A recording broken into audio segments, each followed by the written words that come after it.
ఇది రాముణ్ణి అంతటి ఉదాత్తమైనటువంటి వ్యక్తిగా తయారు చేసింది.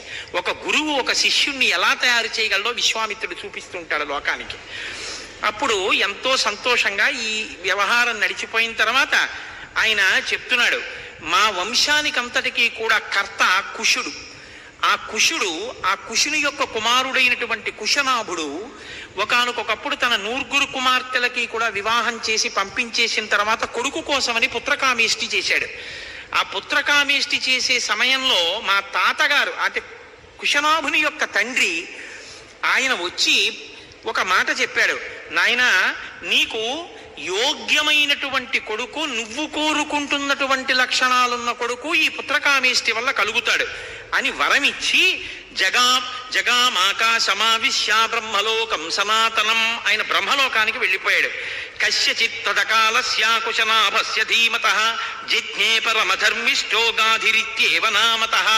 పుత్రకామేష్టి చేయడం వల్ల మా తాతగారైనటువంటి కుశనాభుడికి గాధి అనబడేటటువంటి కుమారుడు జన్మించాడు. ఆ గాధి మా తండ్రి. ఆ గాధికి నేను జన్మించాను కాబట్టి మా తండ్రి గారు ఆయన. సపితామ మకాకుత్స గాధి పరమధార్మిక కుశవంశ ప్రసూతోస్మి కౌశికో రఘునందన. ఆ కుశుని యొక్క వంశంలో నేను పుట్టాను కాబట్టి నన్ను కౌశికుడు అని పిలుస్తూ ఉంటారు.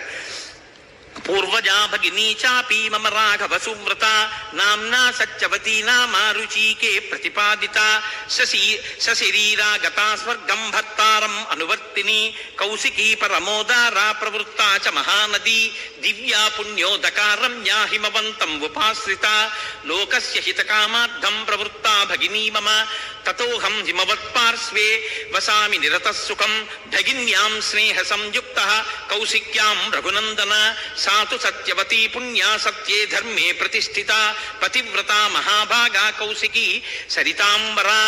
నాయనా రామచంద్ర, నీకు నేను ఒక విషయం చెప్తున్నాను. నాకు ఒక అక్కగారు ఉంది, ఆవిడ పేరు సత్యవతి. మా అక్కయ్యని మా బావ రుచీకుడికిచ్చి వివాహం చేశాడు మా నాన్నగారు. కొంతకాలం అయిపోయిన తర్వాత మా అక్క భర్త గారు స్వర్గలోకానికి బయలుదేరాడు. మా అక్క ఎంత గొప్పదంటే సశరీరంగా మా బావని అనుగమించి స్వర్గలోకానికి వెళ్ళింది. వెళ్ళి తాను నదీ స్వరూపంలో ఉండి లోకాన్ని ఉద్ధరించాలి అని ఆమె కూడా కుశుని యొక్క వంశంలో పుట్టింది కాబట్టి కౌశికి అన్న పేరుతో హిమాలయ పర్వత ప్రాంతంలో ప్రవహిస్తుంటుంది. ఆమె గొప్ప ధర్మాత్మురాలు. నాకు మా అక్క అంటే ఎంతో ఇష్టం. అందుకని మా అక్క నదీ రూపంలో ఉంది కాబట్టి నేను కూడా హిమాలయ పర్వత ప్రాంతంలో కౌశికీ నది ఒడ్డున ఆశ్రమాన్ని నిర్మించుకుని ఉంటూ ఉంటాను.